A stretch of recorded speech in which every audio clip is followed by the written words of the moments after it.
শেষ হয়েছে নির্বাচনের প্রচার প্রচারণা, থেমে নেই প্রার্থীদের প্রস্তুতি।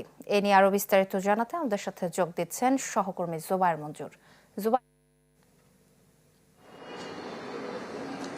হ্যাঁ সোহেলি, আসলে প্রতিবেদনে যেমনটি বলা হয়েছে চট্টগ্রামে নির্বাচনের প্রস্তুতি কিন্তু ইতিমধ্যে সম্পন্ন হয়েছে। তার আগে যেটি বলতে চাই, আপনি নিশ্চয়ই জানেন আজ সকাল 7:30টায় নির্বাচনী যে প্রচারণা সেটির সময় শেষ হয়েছে, যার ফলে প্রার্থীদের কোনো প্রচারণা কিন্তু আজকে সকাল 7:30টার পর থেকে নেই এবং আমরা কোথাও আসলে খেয়াল করিনি।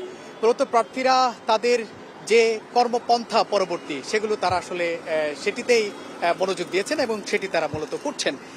আমরা সকালে জিমনেশিয়াম মাঠে গিয়েছিলাম, যেখান থেকে নির্বাচনী সরঞ্জামগুলো পাঠানো হবে সেখানে গিয়েছিলাম এবং ওখানকার সংশ্লিষ্ট কর্মকর্তারা আমাদেরকে যেটি বলেছেন, চট্টগ্রামে উপজেলা কেন্দ্রিক যে আসনগুলো আছে সেখানে ইতিমধ্যে নির্বাচনী সরঞ্জাম প্রায় পাঠানো হয়েছে। ব্যালট ছাড়া বাকি কয়েকটা সরঞ্জাম বাদে বাকি সবগুলো সরঞ্জাম কিন্তু সেখানে পাঠানো হয়েছে। এর বাইরে চট্টগ্রামের মহানগরে যে আসনগুলো আছে সেখানে আমরা যতটুকু জেনেছি আগামীকাল মূলত সেই কেন্দ্রগুলোতে নির্বাচনী যে সরঞ্জাম সেগুলো পাঠানো হবে। একটু জানাতে চাই, আমরা কথা বলেছিলাম চট্টগ্রামের কয়েকজন প্রার্থীর সাথে কথা বলেছিলাম।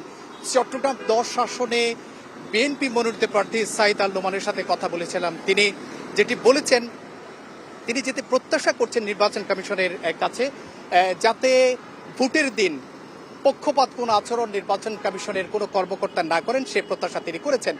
একই আসনে জামায়াতের যিনি প্রার্থী শামসুজ্জামান হেলালি, তিনি যেটি বলেছেন, ইতিমধ্যে নির্বাচন কমিশনের পক্ষ থেকে পক্ষপাতদুষ্ট কিছু আচরণ তিনি দেখেছেন এমনটা তিনি অভিযোগ করেছেন। তবে এখন থেকে ভোটের দিন পর্যন্ত এ ধরনের যাতে কোনো পরিবেশ তৈরি না হয় সে প্রত্যাশা, সেই দাবি কিন্তু নির্বাচন কমিশনের কাছে তিনি রেখেছেন।